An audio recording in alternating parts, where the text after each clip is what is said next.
Trigonometry में board exam का ये फेवरेट क्वेश्चन है जो हर बच्चे को आना चाहिए। अब दिया हुआ क्या है कि tan a is equal to n times tan b और sin a is equal to m times sin b, और जो प्रूव करना है वो है cos square a is equal to ये।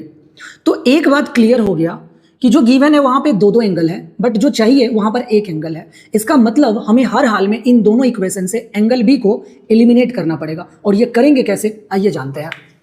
हमें tan a का वैल्यू पता है n टाइम्स tan b, हमें b को एलिमिनेट करना है, इसलिए हमने यहां से tan b का वैल्यू निकाल लिया जो कि हो जाएगा tan a अपॉन n।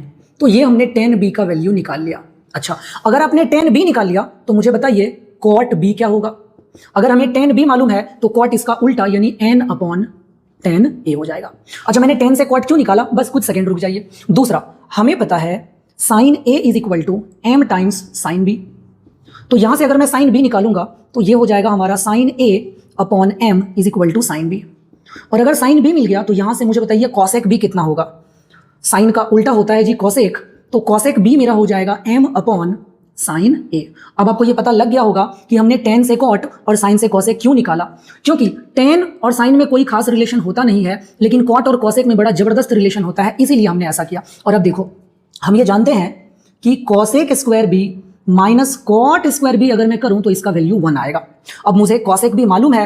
अब मुझे बताइए, अगर मैं कॉसेक की जगह पे ये लिख दूंगा और इसका स्क्वायर भी करूंगा तो ये मुझे मिल जाएगा m square upon sine square a, और माइनस कॉट की जगह पे अगर मैं ये लिखता हूं तो ये हो जाएगा मेरा n square upon tan square a is equal to 1।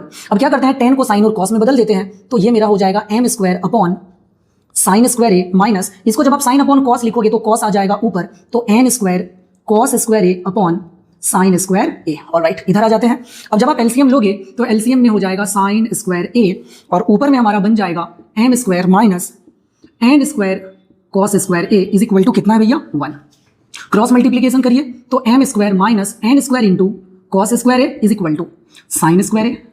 Okay, अब हमें पता है चाहिए cos, तो इस साइन को भी cos में बदल देते हैं, तो ये हो जाएगा m square minus n square cos square a is equal to 1 minus cos square है। ठीक है, अब मैं क्या करता हूं, cos को एक तरफ ले आता हूं और बाकी कांस्टेंट टर्म को एक तरफ भेज देता हूं। ठीक है, तो मैं cos को राइट साइड में रहने देता हूं और इस cos को भी उधर भेज देता हूं, तो बोलिए जरा क्या हो जाएगा, m square minus 1 is equal to n square cos square a और यहां पर है माइनस cos स्क्वायर a।